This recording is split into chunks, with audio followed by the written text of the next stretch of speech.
Selfie নিজেই তোলা নিজের ছবি। কিন্তু জানেন কি, আমাদের এই সেলফি পাগল প্রজন্মের 144 বছর আগে একজন সেলফি পাগল মহারাজা ছিলেন। আগে হ্যাঁ, ত্রিপুরার মহারাজা বীরচন্দ্র মাণিক্যই ভারতবর্ষে প্রথম সেলফি তুলেছিলেন। আমাদের ভারতবর্ষে প্রথম ক্যামেরা আসে 1855 সালে, আর তারও 25 বছর পর তোলা হয় দেশের প্রথম সেলফি। ইতিহাস বলছে 19 শতকে ত্রিপুরার মহারাজা বীরচন্দ্র মাণিক্য এবং মহারানী খুমানচানু মনমোহিনী দেবীর সঙ্গেই জুড়ে রয়েছে আমাদের দেশের প্রথম সেলফির ইতিহাস। আপনিও কি সেলফি তুলতে ভালোবাসেন? তাহলে আসুন আজকের এই ভিডিওতে আমরা শুনে নিই সেলফির ইতিহাস সম্পর্কে, যে শব্দটিকে 2013 সালে অক্সফোর্ড ডিকশনারি বছরের সেরা শব্দ হিসেবে ঘোষণা করেছিল। আমাদের দেশে যখন প্রথম সেলফি তোলা হয়েছিল তখন সময়টা 19 শতক। আপনি ভিডিওতে যে ছবিটি দেখতে পাচ্ছেন সেটি 1880 সালে তোলা। এই ছবিটি তুলেছিলেন মহারাজা বীরচন্দ্র মাণিক্য নিজে। এই ছবিটিতে রয়েছেন মহারাজা বীরচন্দ্র এবং তাঁর স্ত্রী মহারানী খুমানচানু মনমোহিনী দেবী। এই ছবিটি আপনি ভালো করে লক্ষ্য করলে দেখতে পাবেন রাজা বীরচন্দ্র নিজের বাঁ হাতে কিছু একটা চেপে ধরে রয়েছেন। আসলে সেটি ক্যামেরার সঙ্গে যুক্ত করা একটি লম্বা তার।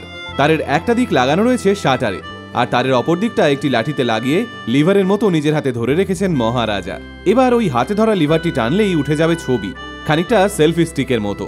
আর এভাবেই কোনো চিত্রগ্রাহকের উপস্থিতি ছাড়াই মহারাজা বীরচন্দ্র তার মহারানীর সঙ্গে তাদের একান্ত মুহূর্তের প্রথম সেলফি তুলেছিলেন।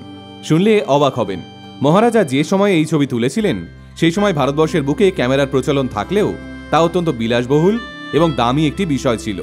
কিন্তু মহারাজার ফটোগ্রাফির ওপর ভালোবাসা ছিল চোখে পড়ার মতো, তাই মহারাজার সংগ্রহে ছিল এই ক্যামেরা।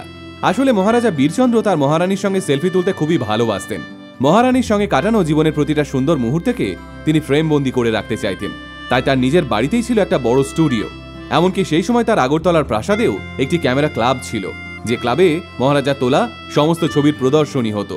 আবার আমেরিকার লাইব্রেরি অব কংগ্রেসের তথ্য বলছে বিশ্বের প্রথম সেলফি তুলেছিলেন ফিলাডেলফিয়ার এক রসায়নবিদ, তাও প্রায় 185 বছর আগে।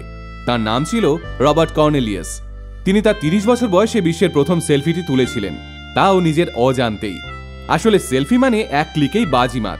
তার জন্য আর আলাদা করে ক্যামেরার সামনে দাঁড়ানোর কিংবা কোনো চিত্রগ্রাহকের প্রয়োজন নেই। আমাদের হাতে একটা স্মার্টফোনই যথেষ্ট। কোনো কিছু করার আগেই আমরা ভেবে নিই আমাদের আজকের সেলফির পোজটা কি হবে, কিংবা সেলফি ক্লিক করার পর তাতে মুড অনুযায়ী ক্যাপশন কি হবে, কিংবা সোশ্যাল মিডিয়ায় কোন সেলফিটা বেশি ট্রেন্ডিং হবে। কিন্তু বর্তমানে অনেককেই দেখা যায় রেল লাইনে, পাহাড়ের খাদে কিংবা কোনো বিপজ্জনক জায়গায় দাঁড়িয়ে সেলফি তুলতে গিয়ে নিজেদের জীবনের বড় বিপদ ডেকে আনে।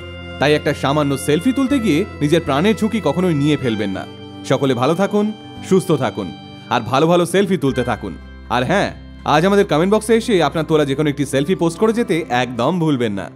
এমন আরও ইন্টারেস্টিং ভিডিও দেখতে আজই ফলো করুন আমাদের পেজ আল্টিমেট মোটিভেশন। আমাদের একমাত্র YouTube channel ultimate motivation official subscribe করতে ভুলবেন না কিন্তু।